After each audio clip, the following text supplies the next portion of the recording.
메이드 인 차이나라고 하면 뭔가 신뢰도가 떨어지죠. 왠지 모르게 중국산 제품들은 불량품이 많기도 하고 처음에는 멀쩡하다가 금방 고장나 버리기도 하고 심지어 가짜 음식을 만들어서 파는 레전드를 기록하는 경우도 있죠. 그런데 이런 중국이 건물을 짓는다? 이렇게 되면 일단 안정성이 우려되기 마련인 것 같습니다. 실제로 세계 곳곳에서 중국의 시공 기술이 투입된 이후 발견된 문제가 계속해서 나타나고 있고 부실 공사로 인해 여러 사건 사고가 벌어졌다는 보도가 끊이지 않다 보니 중국이 지은 건물이라고 하면 뭔가 의심부터 하는 경우가 많아지고 있죠. 그리고 중국에서 최근 4년 동안 착공한 해저 터널에서 개통한 지 단 15일 만에 아쿠아리움이 될 뻔한 사고가 발생했다고 하는데, 자 그럼 오늘의 1급 비밀, 중국이 중국했다? 중국의 시공 그리고 해저 터널 편 지금 바로 시작합니다. 지난 2023년 5월 1일 중국 동북부 항구 도시인 다롄에 착공 4년 만에 해저 터널이 개통되었습니다. 아무래도 중국에서 중국인이 중국 자재로 시공한 터널인데다가 또 이게 그냥 터널이 아닌 바닷속에 지어진 거다 보니 이거 뭔가 잘못되진 않을까 싶은 생각이 들지 않을 수가 없을 것 같습니다. 하지만 중국 관영지인 환구시보에 따르면 이 해저 터널은 100년을 견딜 수 있는 내구성을 확보하기 위해 첨단 굴착 공법이 적용되었다고 보도되었고, 다른 해저 터널 공사 담당자인 손레이라는 인물은 중국 최초로 세계 최고 수준의 압출 공법을 채택했다는 자신감을 보이기도 했죠. 이번에 개통한 터널은 우리 중국의 첨단 공법을 사용했기 때문에 아주 튼튼하고 기똥차다해.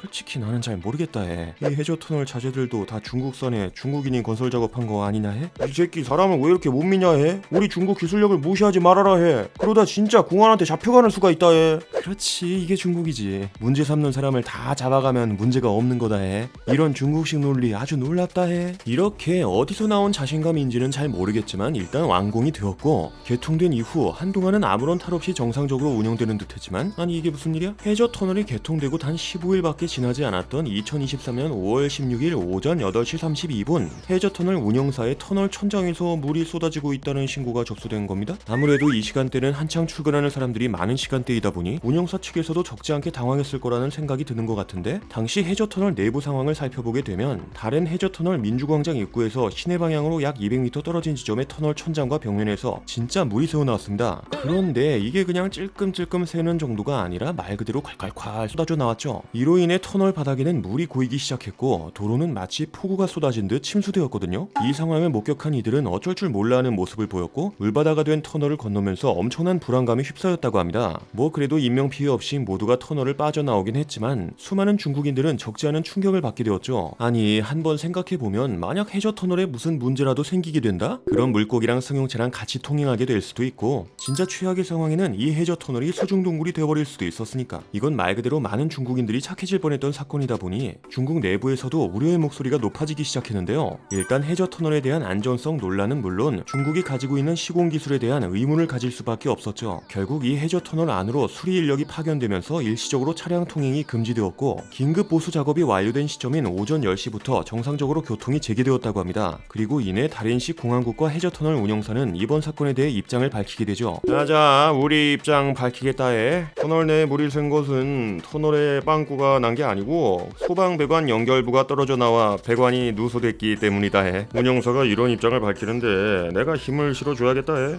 이 발언 반박 시 국민당 취급하겠다 해. 야 이거 어떻게 하냐, 불안해서 이 터널 지나갈 수가 있냐 해? 이거 뭔가 잘못된 것 같다 해. 솔직히 말해서 난 중국 기술, 중국 자재, 중국인 이런 대환장 콜라보레이션 못 믿는다 해. 어디 착해질 일이냐 해? 이렇게 이번 사건의 원인은 소방배관이라고 설명했지만 100년은 무슨 개통한 지 보름밖에 안 됐는데 터널에서 물이 샌다는 것은 또 언제 어디서 어떻게 발생할지 모르는 잠재적인 위험 요소를 가지고 있다는 것으로 해석될 수 있습니다. 때문에 해저 터널 운영사는 유사 사고가 재발하지 않도록 전면 점검을 하겠다는 입장을 밝혔죠. 하지만 일각에서는 이 사건을 두고 또 다른 측면에서 바라볼 수 있다고 하는데요. 아무래도 이런 대규모 프로젝트는 중국의 수준을 보여주는 것이기도 하고 훗날 또 다른 프로젝트를 진행했을 때 투자자들을 모으기 위해서라도 성공적인 결과물로 보여야 하잖아요. 그러다 보니 중국 당국은 해저 터널에 대한 문제를 재빠르게 수습한 것이고 중국의 시공 기술에는 아무런 문제가 없다는 것을 증명하기 위해 급한 불부터 끈 것이 아니냐라는 입장이었습니다. 뭐 그래도 이 사건 이후 아직 다른 곳에서 누수가 발생한다든지 아니면 또 다른 문제가 터지고 있지는 않고 있죠. 이로 인해 해저 터널에서 물이 샜던 현상은 중국 당국에서 밝힌 대로 소방배관에서 발생한 문제였구나 라는 상황으로 일단락되는 듯 했습니다. 그런데 여러분들도 잘 아시다시피 중국의 시공 기술 심각한 부분이 많죠. 물론 한두 번 쓰고 버릴 일회용품의 경우에는 메이드 인 차이나를 사용하는 경우가 정말 많지만 직접 거주해야 하거나 유동인구가 많은 지역에 중국의 기술이 투입된다면 신뢰도가 확 떨어지는 경우가 많습니다. 실제로 전 세계 곳곳에서 중국의 시공 시공기술에 대한 문제점이 속속이 드러나고 있기도 하죠. 가장 대표적인 예시로는 지난 2013년부터 중국에서 추진하고 있는 내륙과 해상의 실크로드 경제벨트, 즉 1대1로에서 찾아볼 수 있었습니다. 에콰도르는 지난 2010년부터 2016년까지 에콰도르 건국 이후 최대 건설 프로젝트인 코카코도 수력발전소를 건설했습니다. 이 프로젝트에 투입된 건설 비용은 27억 달러, 하나로 약 3조 6천억 원에 달하는 대규모 프로젝트로 이 조소리 나는 건설비 중 85%를 중국 개발은행에서 빌려왔고 또 댐을 건설하는 데 투입된 기업 또한 중국의 국영기업 중국 수전이었죠. 이 말은즉 코카코도 수력발전소 자체가 메이드 인 차이나라는 건데 아무래도 이런 대규모 프로젝트에 중국의 기술이 투입되다 보니 첫 단추를 잘못 끼운 느낌적인 느낌이 들잖아요. 아니나 다를까 수력발전소를 완공한 직후부터 문제점이 발견되기 시작했습니다. 일단 댐에서는 수천 개의 균열이 확인되었고 수력발전소에 설치한 8개의 철제 터빈에서는 무려 1만 7천 개의 균열이 발견되었죠. 결국 에콰도르 정부는 코카코도 수력발전소가 정상적인 운영이 불가하다는 판단을 내리면서 내일 당장 무너져도 이상하지 않을 것 같다는 입장을 밝혔습니다. 이후 에콰도르의 페리난도 산토스 에너지 장관은 한 언론과의 인터뷰에서 이렇게 엉망으로 지어진 발전소는 죽어도 용납할 수 없다고 말하며 모든 것을 잃어버린 심정이라는 에콰도르 정부의 생각을 대변하기도 했죠. 이로 인해 중국은 균열 문제를 해결한답시고 여러 차례 수리 작업에 나서기도 했지만 모두 실패로 돌아가면서 중국이 중국해버립니다. 그리고 여기서 중요한 것은 이런 상황이 나타난 것은 에콰도르뿐만이 아니라는 건데요. 우간다에서는 지난 2019년 나일강에 중국이 건설한 수력발전소에서 500개 이상의 결함이 발견되었고 건설이 한창 진행 중이었던 우간다의 또 다른 수력발전소에서는 균열을 비롯해 불량 케이블 설치 등의 문제로 완공 시기가 3년이나 늦춰지기도 했죠. 또한 2022년 중국 업체가 파키스탄에 완공한 닐룸 젤룸 수력발전소에서는 터빈에 물을 공급하는 터널에서 균열이 발견되어 가동을 중단해야 했습니다. 이 여파로 매달 4,400만 달러, 하나로 약 590억 원이 넘는 금액을 추가로 부담하고 있죠. 그런데 이게 참 한결같은 게 중국은 해외에서뿐만 아니라 중국 대륙 내에서도 시공기술에 대한 문제점이 빈번하게 나타나고 있거든요. 아니 기둥을 몇 개 빼먹은 채로 부실 공사를 진행해 고가도로 상판이 무너져 내리질 않나? 4천여 명의 주민이 살고 있는 아파트 단지 내에 집안이 내려앉기 시작해 땅 곳곳이 갈라지고 지하 주차장벽 한 귀퉁이는 아예 무너져 내리기도 하면서 아파트 자체가 기울지 않나? 또 후난성 창사시에서는 폭격을 맞은 듯 건물이 형체를 알아보기 힘들 정도로 붕괴하기까지 부실 공사로 인해 건물의 안정성이 현저히 떨어지는 곳이 한두 곳이 아니죠. 그리고 여기서 가장 큰 문제는 이런 부실 공사에 책임을 지는 사람이 없다는 겁니다. 실제로 후난성 창사시에서 건물이 붕괴했던 사고의 경우에는 약 3년 동안 꾸준히 건물 곳곳에서 균열이 발견되었고 조치를 할 수 있었음에도 건물주는 별다른 움직임을 보이지 않았다고 합니다. 또한 사고 발생 2시간 전에는 붕괴 징후가 뚜렷한 상황에서도 대피 조치를 하지 않았죠. 결국 이 사고로 54명이 숨지고 9명이 다치는 등의 인재로 번지게 되었는데 사실 이런 상황을 보면 중국의 시공기술을 과연 믿어도 되는 것인가 싶은 생각이 저절로 드는 것 같습니다. 그러다 보니 시공기술의 부재는 중국 스스로가 제일 잘 알고 있을 거란 생각이 들기도 하죠. 솔직히 우리 시공기술 부족한 거 인정한다 해. 하지만 우리가 잘하는 건 많지 않냐 해? 우리가 잘하는 거? 많지? 민폐 끼치기, 남이 하는 욕 무시하기, 뻔뻔하기. 너무 많다 해. 너 좀 치는데? 그리고 요즘 우리가 제일 잘하는 게 뭐냐? 남의 나라 기술 가져오는 거 정말 잘하는 거 같지 않냐 해? 맞지? 반도체 기술도 훔쳐, 문화도 훔쳐, 인민들 자유와 인권도 훔쳐. 시공기술 훔치는 건 일도 아니다 해. 뭐 이런 식으로 중국은 현재 자신의 부족한 점을 다른 곳에서 가져오는 경우가 많습니다. 결국 이 시공기술이 부족하다는 이미지를 벗어나기 위해 남의 것을 참 많이도 건드렸다고 하죠. 이 중에는 특히 세계에서 가장 긴 현수교를 중국이 시공했다고 우긴 적도 있었거든요. 그리고 이 다리를 건설한 나라는 다름 아닌 대한민국. 이 말은 즉 우리나라 시공기술로 만든 현수교를 지들이 만들었다고 구라핑을 찍은 건데 그렇다면 과연 이게 어떻게 된 일이냐? 지난 2022년 3월 18일 우리 기업들이 힘을 합쳐 구성한 팀 이순신이 터키 정부의 수건 사업이었던 유럽과 아시아를 잇는 1915 차나칼레 대교를 성공적으로 시공했습니다. 그런데 한 중국 고위급 외교관이 자신의 SNS에 이 차나칼레 대교를 두고 중국 기술로 지은 다리라고 올려버린 겁니다. 이후에는 주 프랑스 중국 대사관이 이 SNS를 공유하기까지 하면서 중국인스러움을 뿜뿜 뿜어내었죠. 하지만 해당 글을 본 사람들의 반응은 중국인들의 예상과는 매우 달랐는데요. 이 새끼 또 지랄이네.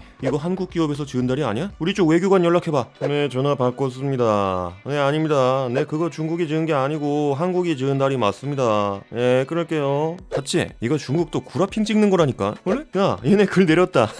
역시 뻔뻔해. 역시 중국이야. 이렇게 중국은 거짓말이 들통나자 글을 바로 삭제해버렸고 결과적으로 봤을 때 우리나라의 시공기술을 자랑해주는 꼴이 되어버렸죠. 참 사람이나 기술이나 메이드인 중국이라고 하면 의심부터 하게 되는 것 같네요. 자, 그럼 역시 중국이 중국한 모습은 믿으면 안 된다는 것을 다시 한번 느끼면서 오늘의 1급 비밀 마치도록 하겠습니다. 다음에 또 다른 이야기를 담은 서류 1급 비밀 파일을 들고 다시 찾아오도록 하겠습니다. 감사합니다.